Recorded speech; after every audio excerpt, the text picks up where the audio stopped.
참으로 복되고 좋은 주일입니다. 뜨거운 햇볕보다는 이럴 땐 또 구름이 좋습니다. 그래서 이럴 때 우리는 어떤 생각을 해보게 되냐면요. 아침에 나올 때 광야에서 행진하였던 또 생활하였던 이스라엘 백성들이 낮에는 구름 기둥으로 밤에는 불 기둥으로 인도하셨던 하나님의 은혜를 어떻게 체험했을까라는 생각들을 저는 무더울 때 더 자주 하게 됩니다. 조그만 그늘만 있어도 우리들의 마음은 기쁘지요. 요나 선지자도 그렇지 않았습니까?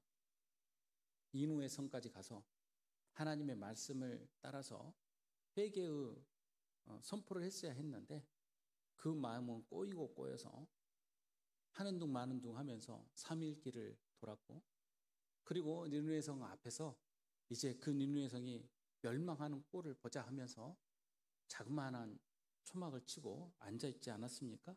그때 하나님께서 박동굴을 보내셔서 더위를 피하게 해주셨죠. 그때 요나는 그 작은 박동굴 때문에 너무 기뻐하였던 그 순간이 기록되어 있습니다. 그런데 하나님께서 그 아꼈던 그 박동굴을 순식간에 마르게 하셨고, 요나는 그 앞에서 하나님 앞에 화내고 짜증내는 모습을 보게 됩니다. 네가 이 잠깐 동안에 있었던 이 박동굴 때문에 그렇게 기분이 좋았고, 그 작은 박동굴을 사라지니 네 마음이 얼마나 언짢으냐. 그런데 이 성 안에 좌우를 분별하지 못하는 그 수많은 사람들이 있는데 내가 왜 아끼지 않겠느냐 라고 하신 말씀을 또 기억하게 됩니다. 하나님께서는 참으로 이 모든 사람들이 열방이 구원받아서 하나님 앞으로 나오기를 원하십니다. 그 마음으로 오늘 본문에 베드로는 하나님의 말씀을 증언하고 있는 것입니다. 오늘 조금 전에 오르간 찬양으로 들려드렸던 우리는 주님을 늘 배반하나라는 이 찬양은 안타까운 이야기가 배경 안에 자리 잡고 있습니다. 우리가 잘 아는 찬양, 내 평생에 가는 길이라는 이 찬양을 작시하셨던 스페포드라는 분이 네 딸을 두고 있었어요. 이 네 딸이 대서양을 건너서 오다가 그만 이 여객선 침몰 사고로 모두 소천하게 됩니다.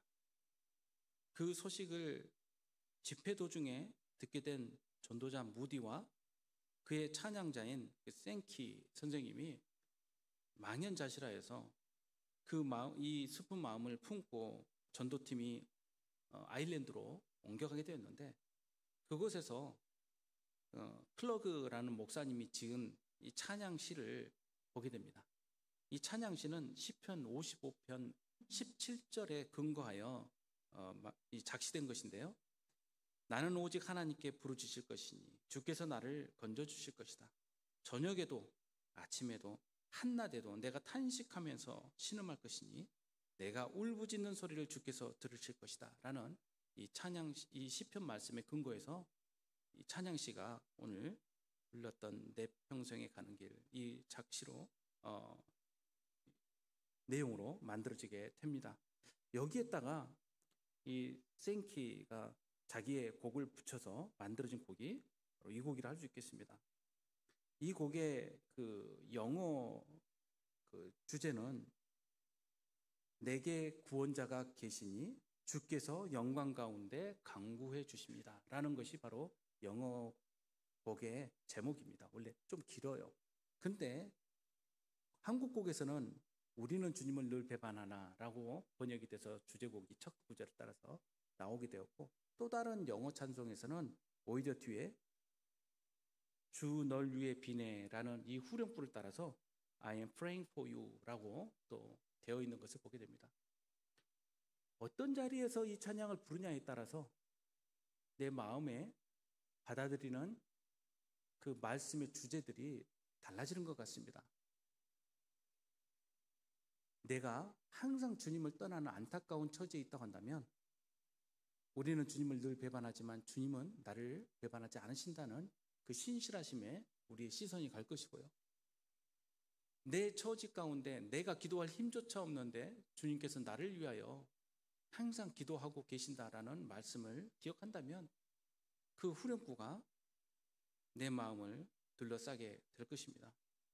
또 미국의 침례교단에서는 이 찬양곡을 주제를 뭐로 해두었냐면요,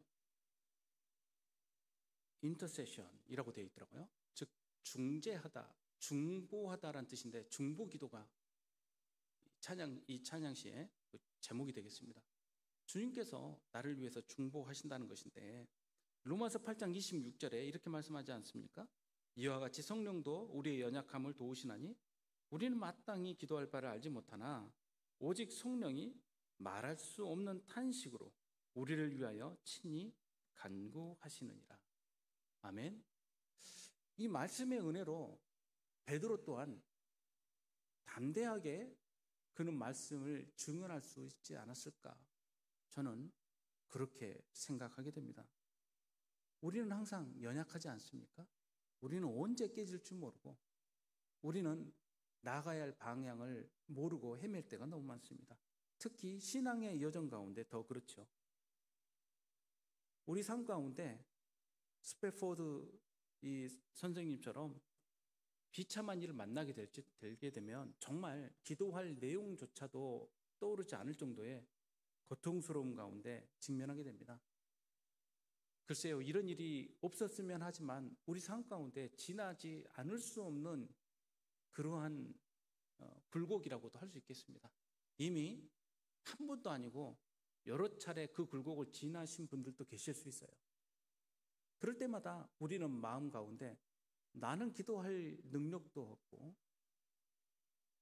또 그러할 만한 상황이 아니지만 오직 성령께서 나를 위하여 탄식하시고 간구하신다는 말씀을 의지하여서 우리는 나아갈 수 있지 않겠습니까? 성령께서는 초대교회에 위해 강하게 임재하시고 그 능력으로 교회를 이렇게 세우셨습니다.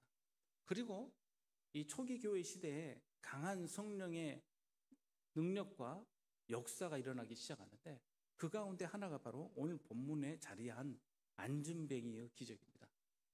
지난주에 저희가 살펴보았듯이 안진뱅이가 성전 미문에 앉아 있다가 바울과 베드로와 요한을 바라보면서 무엇인가 얻을 것이 있을까 싶어서 그를 주목하여 볼 때 그때 베드로가 이렇게 말하지 않습니까? 그에게 구원받을 만한 믿음이 있는 것을 그가 깨달아 알고 성령께서 알게 하신 것이죠.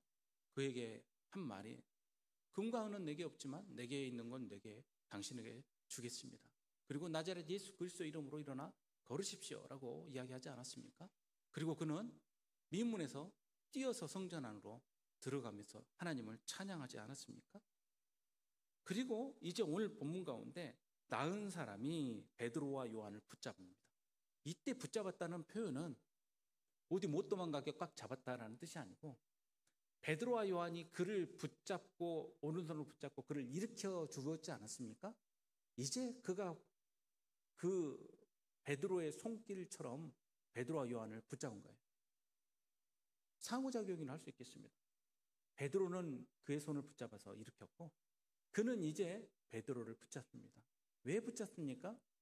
그가 나은 것으로 끝나지 않았다는 것을 알았기 때문에 그렇습니다. 이제 베드로에게 그 다음의 수순인 복음의 말씀을 듣기를 원하는 것 아니겠습니까? 그리고 이제 사람들이 놀라서 달려와서 솔로몬의 행각이라 불리는 행각에 모이게 되었습니다. 지난주에도 저희가 설명드린 것처럼 솔로몬의 행각은 사실 이 성전을 예수님 당시의 성전, 이 성전을 학자들마다 부르는 이름이 각각 다릅니다. 제2성전이라고 말하는 수룹바벨 성전 이후에 만들어진 성전이기 때문에 이 성전을 뭐라고 부르냐면 헤롯 성전이라고 부릅니다. 헤롯이라는 사람이 이 성전을 짓는데 큰 역할을 했기 때문에 그 이름을 붙이기는 하죠. 그러나 헤롯이라는 사람 자체는 신앙과는 관련이 없는 사람이라는 것을 우리는 알고 있습니다. 헤롯이 물신양면으로 도와서 세워진 성전이 바로 그 시대의 헤롯 성전입니다. 이 성전에 사면을 두르는 처마가 있는, 지붕이 있는, 기둥이 있고 지붕이 있는 마치 지나는 터널처럼 보이는 행각인 사면을 두르고 있습니다. 그 중에 특별히 가장 오래된 자리가 동쪽을 향해서 난 자리인데, 이 자리를 특별히 그 중에서도 솔로몬의 행각의 가장 주요한 부분으로 일컬고 있습니다.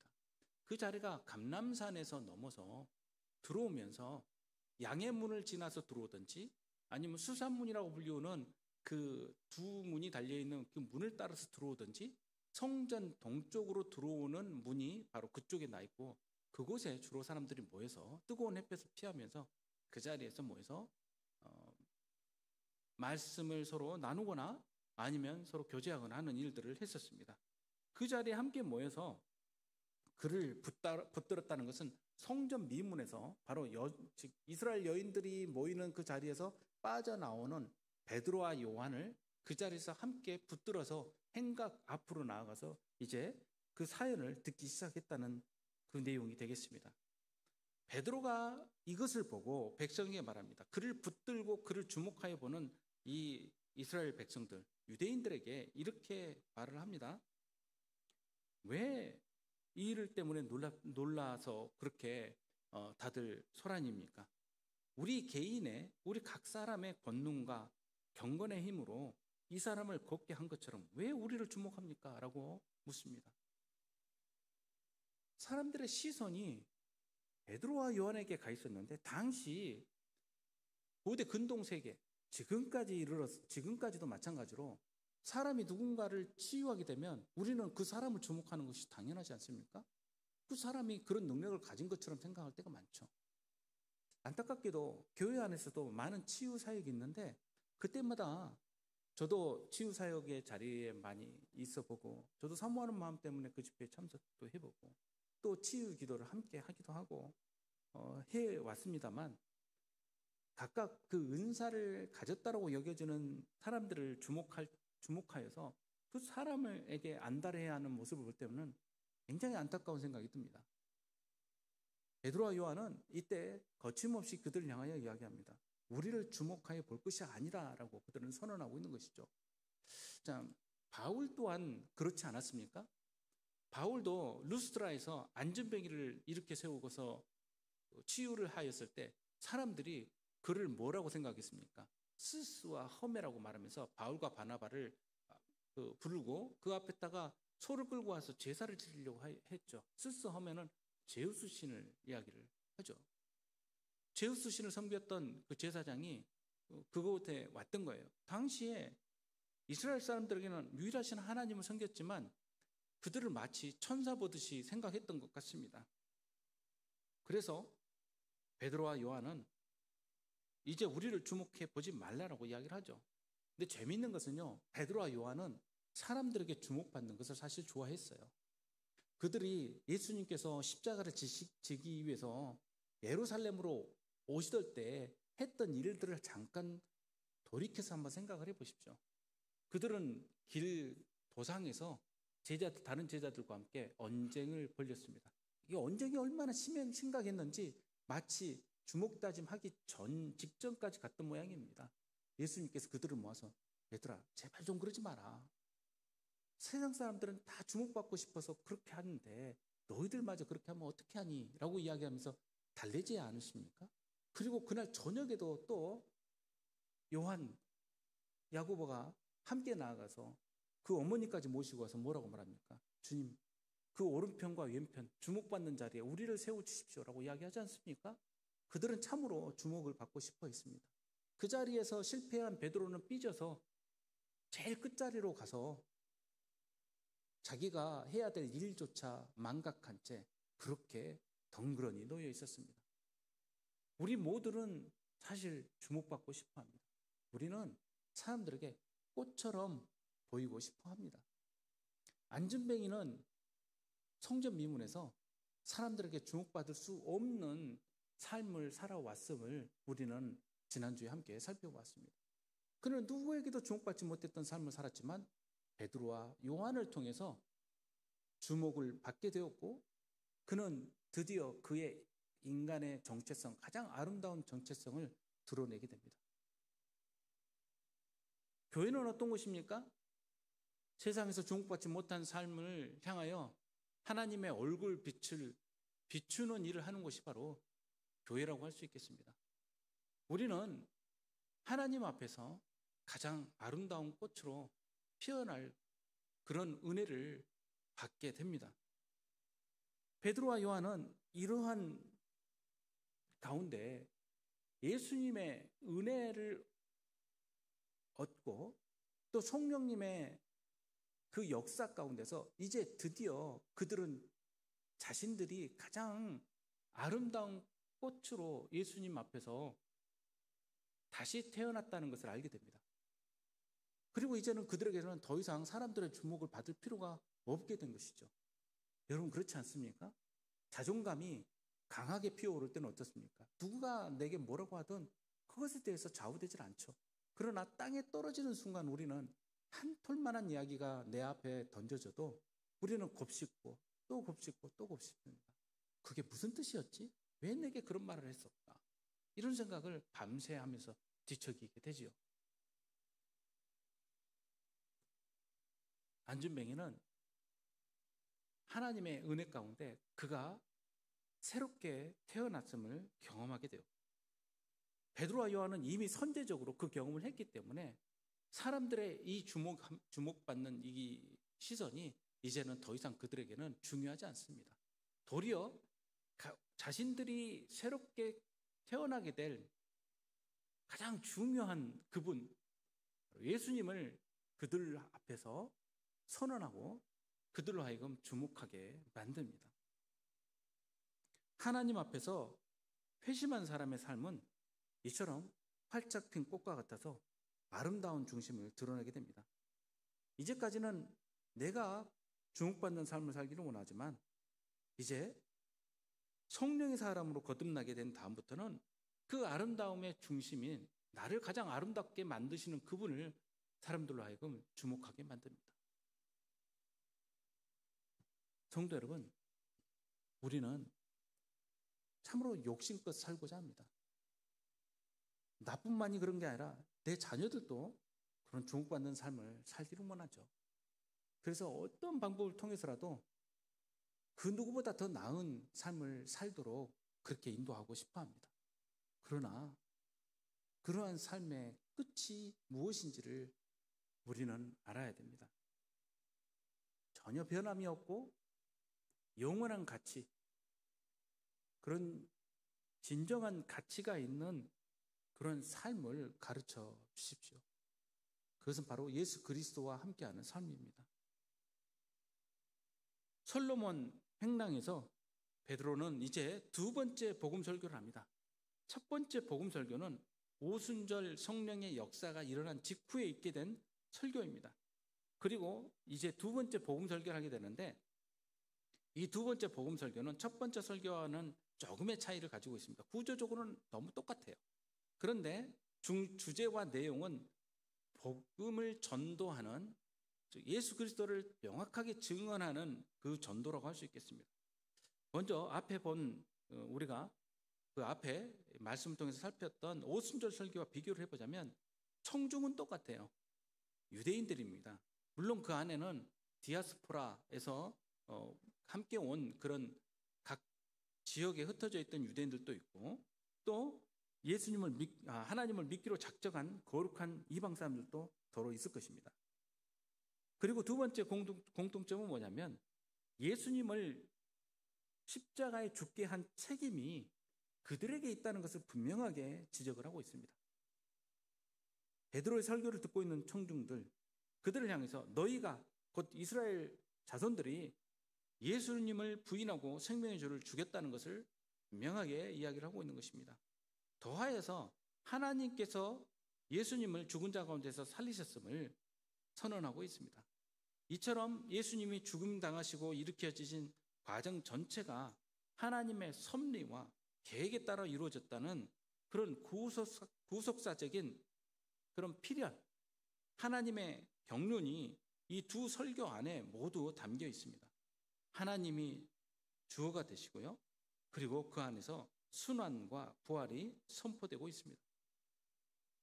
이 안에 오늘 본문에는 유독 강조되고 있는 것은 바로 예수 그리스도의 초점을 맞추는 기독론적인 설교가 오늘 본문 안에 두드러진다는 것을 우리는 보게 됩니다.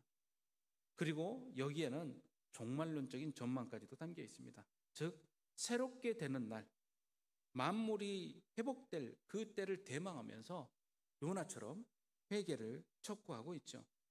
그리고 예수님을 향한 호칭도 오순절 설교에서는 예수님의 역사성을 강조하는 나자렛 예수로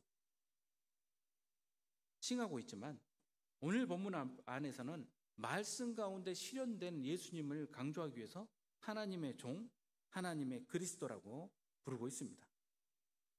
13절 말씀부터 본격적으로 말씀에서 증언하고 있는 이 예수님을 증언을 합니다.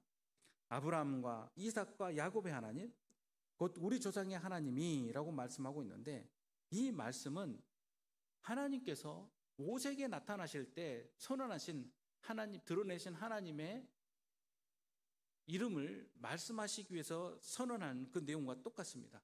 출애굽기 3장 6절에 보면 또 이르시되 나는 내 조상의 하나님이니 아브라함의 하나님, 이삭의 하나님, 야곱의 하나님이다 라고 선언하죠. 이처럼 베드로가 모세처럼 다시금 유대인들에게 회복하고 그들과 함께 새 언약을 이루실 하나님을 증언하기 위해서 그 하나님을 다시금 이야기하고 있는 것입니다. 그래서 그들은 이 말씀을 들을 때 누구를 떠올리게 되냐면 모세를 떠올리게 되는 것이죠. 우리는 아직 이제 이 구약 성경이라는 그 말씀의 자리를 우리 삶 가운데서 밀접하게 경험하고 있지 않기 때문에 들어도 딱 와닿지 않지만, 유대인들은 항상 이 말씀 가운데 살았고 또 이 말씀으로 그들은 삶을 이루어 갔기 때문에 이 말씀을 듣는 순간 떠올리는 사람은 모세예요. 모형론적으로 설명되는 성경 구절들이 많지 않아요? 모형론적이란 건 무엇입니까? 그 앞서서 선제적으로 하나님께서 우리들에게 알려주신 말씀의 그림이 있는데, 이 그림이 훗날에 이루어지는 것을 앞서서 경험하게 만드는 것들을 말해요. 예를 들면 광야에서 이 장대에 단 뱀을, 구리뱀을 바라볼 때마다 바라보는 사람마다 다 살아났잖아요.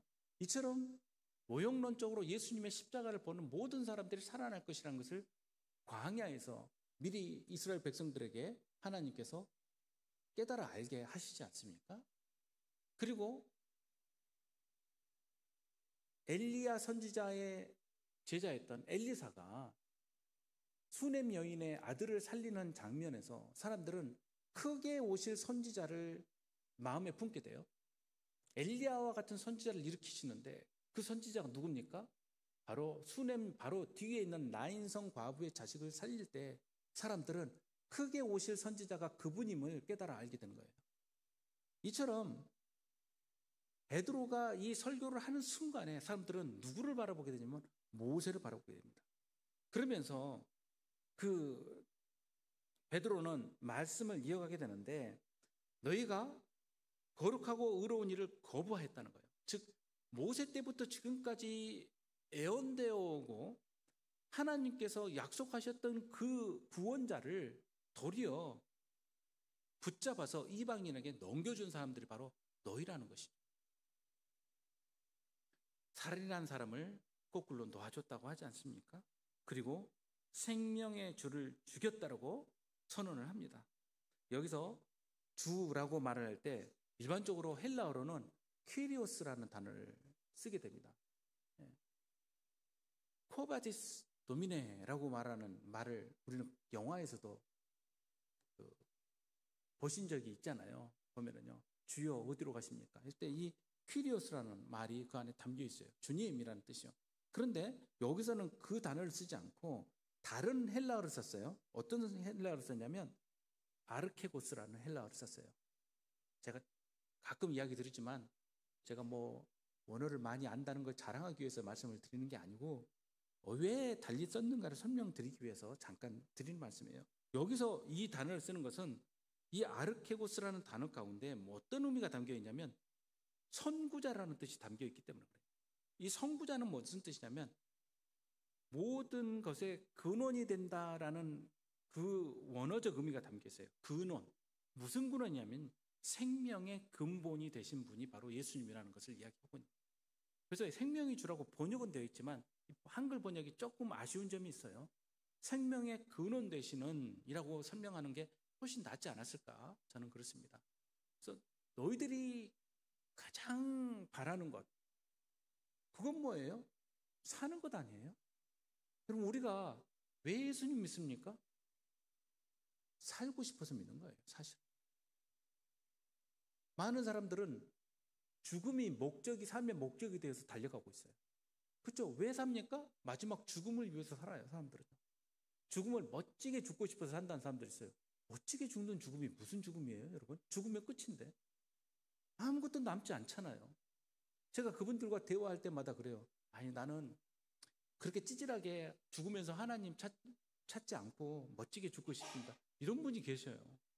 프랑스의 유명한 철학자가 한번 죽을 고비를 넘기고 그가 인터뷰하는 것을 봤는데 뭐라고 했냐면, 내가 참 다행스럽게 생각한 것은 내가 죽을 때 막 울고 불고 또 내지는 불안해서 그렇게 안 하고 내가 당당하게 죽음 앞에 서 있다가 다시 이렇게 돌아오게 된 것이 너무 자기는 자랑스럽대요. 그분은 참 어리석죠. 그 순간, 죽음의 순간조차도 기회를 얻지 못하게 된 거예요. 죽으면 그들 입장에서는 끝인 겁니다. 아무것도 남지 않잖아요. 그게 뭐가 영광스럽고 무엇이 당당합니까? 그 자체도 기억하지 못하게 될 터인데, 우리는 죽지 않기 위해서 믿습니다. 그리고 그 생명의 근원 되시는 예수님을 알기 때문에 믿습니다. 그러나 유대인들은 참으로 생명의 근본 되시는 주님을 알아보지 못하였고 십자가에 넘겼죠. 하지만 하나님께서 죽은 자 가운데서 주님을 살리셨습니다. 이것이 바로 예수님께서 메시아 되심을 명확하게 증언하는 바로 증언이라 할 수 있겠습니다. 그래서 그 이름을 믿음으로라고 하는 말이 바로 15절에 나와 있는 생명의 주와 연관되어 있어요. 왜 그 안진뱅이가 살아났습니까? 다시 일어났습니까? 안진뱅이가 일어났다고 해서 안진뱅이가 죽지 않는 건 아니에요, 앞으로. 그러나 안진뱅이는 자신이 일어나는 그 권세가 말씀 가운데 있다는 것을 깨달아 알게 됨으로써 베드로와 요한을 붙잡았던 거예요. 그는 뛰어 들어가고 나오고 자기 갈 길로 간 것이 아니라 마치 10명의 나병 환자 중에 치유함을 깨닫고 돌아온 사마리아인 사람처럼 베드로를 붙잡고 그에게서 생명의 근원 되시는 예수님에 대한 복음의 말씀을 듣고 있는 거예요. 그와 함께 많은 사람들이 그 자리에서 그 이적을 목도했지만 여러분, 안타깝게도 그 많은 사람들이 다 그 자리에서 예수님을 믿을 수는 없었을 거예요. 여러분, 기적을 보면 여러분 예수님 믿을 것 같습니까? 많은 사람들이 그래요. 기적을 보면 내가 하나님 살아계신 걸 알면 내가 믿겠다고 말합니다. 그러나 믿음은 신비로운 것이고 믿음은 택함입니다. 하나님께서 우리를 택하여 주시지 않으면 우리는 믿을 수도 없고 하나님께로 나갈 수도 없는 거예요. 아무리 천지를 개벽하는 기적이 우리 눈앞에 펼쳐진다 하더라도 우리는 하나님을 믿는 믿음의 신비는 하나님께 속한 것임을 알아야 됩니다. 이 안전뱅이는 그 신비를 선택하였고 그 이름을 믿었습니다. 그래서 16절 말씀에 그 이름을 믿음으로라고 나온 것입니다. 10명의 나병 환자가 치유함을 얻었지만 9명은 그저 떠났고 1명만 예수님을 믿고 돌아오지 않았습니까? 그리하여서 나병이 치유받는 것 이상으로 예수님께서 하신 말씀이 나머지 9은 어디 갔느냐? 왜 너만 돌아왔느냐? 그리고 그 돌아온 그에게 구원을 선포하시지 않습니까? 우리는 이 땅에서의 삶의 해결을 위해서 신앙을 찾을 때가 어리석게도 참 많습니다. 그리고 문제 해결자로서 예수님을 주문처럼 외워요. 예수님 믿으니까 복 받더라. 예수님 믿으면 모든 것이 다 풀리더라. 이런 이야기를 많이 듣습니다. 거짓말은 아닌데 생각하는 방향이 너무도 다르지요. 예수 믿었더니 사뒀던 땅이 그냥 대박이 났다.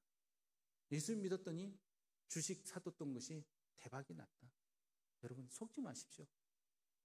이 땅에 허무한 것에 시선을 두지 마십시오. 너희가 보고 아는 이 사람을 무엇이 성하게 만들었습니까? 그 이름이 성하게 만들었습니다. 예수로 말미암아 난 믿음이 이 사람을 온전히 낫게 한 것입니다. 여러분, 그 이름만이 능력의 근본이 되는 것이고 그 이름만이 생명의 근본이 되는 것입니다. 우리는 참으로 많은 일 때문에 걱정을 하지 않습니까? 여러분, 요즘 잘 되십니까? 저도 자영업자잖아요. 소상공인, 커피를 주중에 내립니다. 그래서 지난주도 손님이 찾아와서 저 소개할 때 시골에서 커피 내리는 목사입니다 라고 소개를 했습니다. 커피를 내리지만 요즘처럼 잘 안 될 때가 없어요. 매일매일 밖을 보면서 누구 한 사람 찾아오는 사람이 없나. 지나가다가 길 가던 고양이만 발걸음을 멈춰줘도 참 반갑습니다. 그런데 밖을 이렇게 내다보면 다른 집들도 마찬가지로 참 휑해요. 너무 마음이 안타깝습니다. 얼마나 많은 사람들이 이 순간에 자그마한 변화가 있을까봐 그렇게 안타까우면서 새로운 뭔가 변화를 얻기 위해서 노력을 하지 합니까? 그러나 그럴 때마다 우리가 정신을 곧바로 세워야 될 일은 이것이 내 삶을 좌우하지 않는다는 것을 알아야 됩니다. 우리 앞에 놓여 있는 안타까운 일들, 내 사업이 막히고 또 내가 어디 가야 될지를 모르는 그런 암담한 때에도 하나님께서는 부지런히 하나님의 계획을 우리를 위하여 이루고 계십니다. 여러분 믿으십니까? 그 생명의 계획을 우리를 향하여 이루시고 우리를 인도하고 계시는 거예요. 그러하기 때문에 베드로는 담대하게 그들 앞에서 선포하고 있는 것 아닙니까? 그러나 하나님이 모든 선지자의 입을 통하여 자기 그리스도께서 권한받으실 일을 미리 알게 하신 것을 이와 같이 이루셨느니라. 사람 너희들이 아무리 하나님 앞에서 대적하고 그리고 예수님을 십자가에 못 박기까지 하였지만 하나님께서는 그분의 신실하신 약속, 언약을 이루셨다는 거예요. 그래서 이제 그들을 향하여 권유합니다.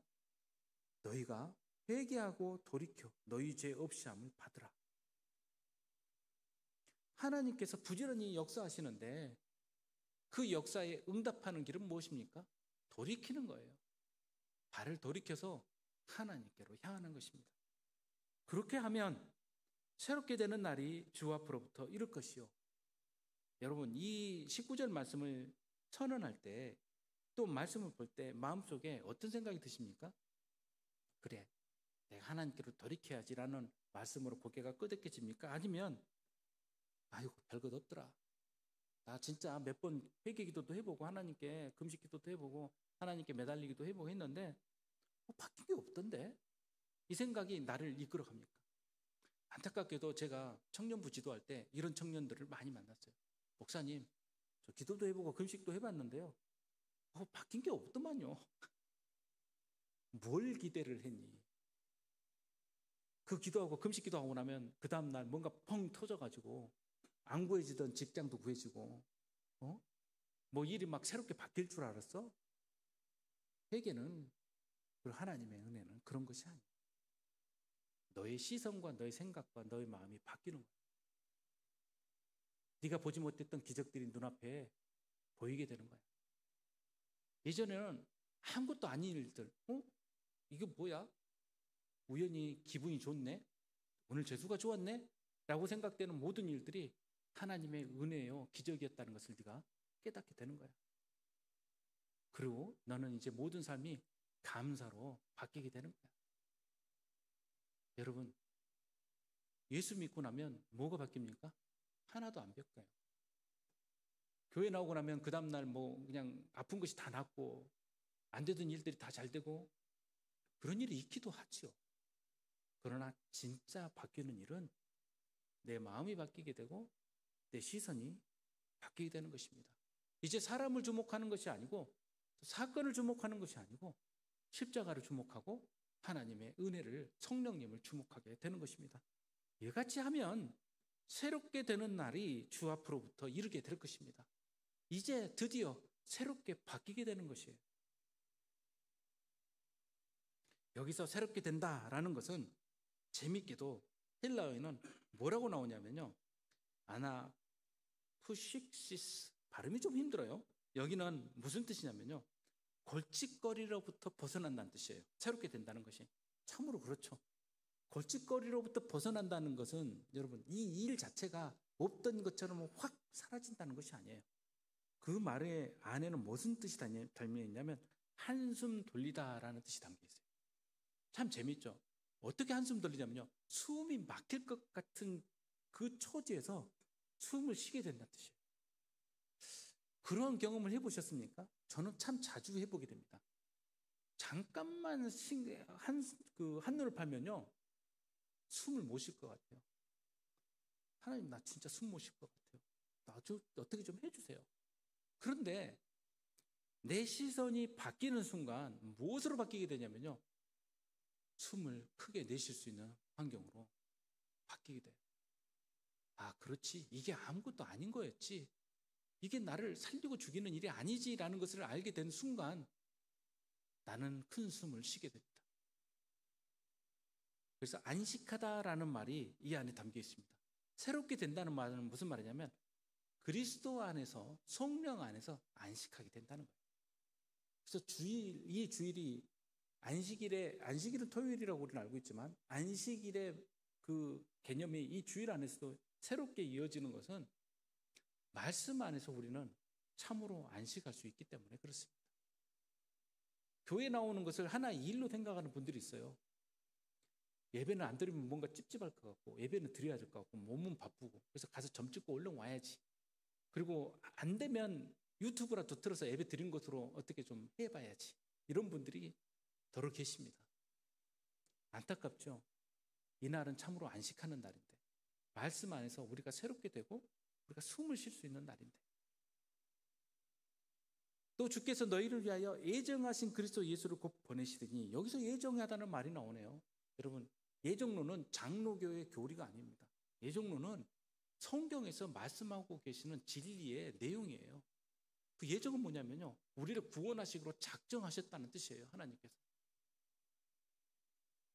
하나님께서 참으로 저와 여러분을 구원하시기로 작정하신 줄로 믿으시기 바랍니다.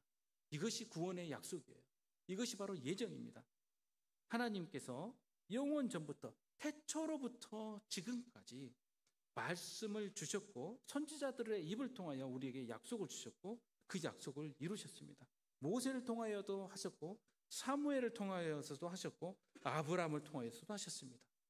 그래서 하나님께서 이 아브라함을 통하여 이루신 그 약속, 그것이 바로 하나님께서 종을 세워 복 주시려고 너희에게 먼저 보내서 너희로 하여금 돌이켜 각각 그 악함을 버리게 하셨느니라 라는 이 약속입니다. 여기 26절에 눈에 띄지 않게 지나가는 단어가 있어요. 먼저라는 거예요.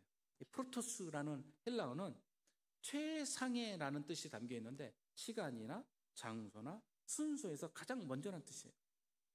그러니까 역사적으로 복음이 가장 우선적으로 이루어진 시점은 이스라엘이에요. 그런데 그 이스라엘에서 선포된 복음이 구원의 약속 안에서 이방인으로까지 전달되게 됩니다. 그것이 바로 아브라함에게 준 약속이에요. 아브라함에게 주신 약속은 너와 땅 위의 모든 족속이 너의 씨로 말미암아 복을 받으리라는 이 말씀 아닙니까? 즉 아브라함의 혈통만이 아니라 온 열방이 예수 그리스도 이름으로 구원받는다는 뜻 아닙니까? 그것이 바로 선제적으로 이루어진 일이 바로 그 땅에서 이루어진 일이고, 그러함으로써 하나님께서 우리로 하여금 악함을 버리도록 하셨습니다. 그것이 바로 회개의 선언인 것입니다.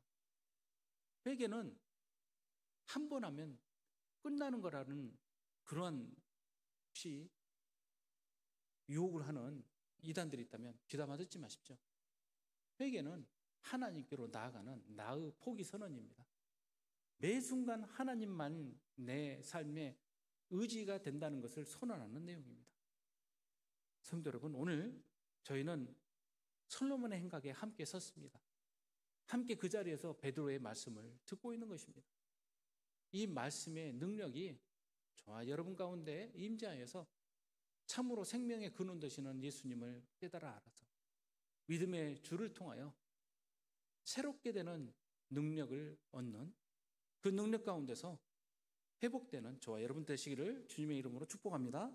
함께 기도하겠습니다. 아버지 하나님, 우리는 늘 주님을 배반합니다. 그러하지만 주님께서 우리를 위하여 항상 탄식하고 간구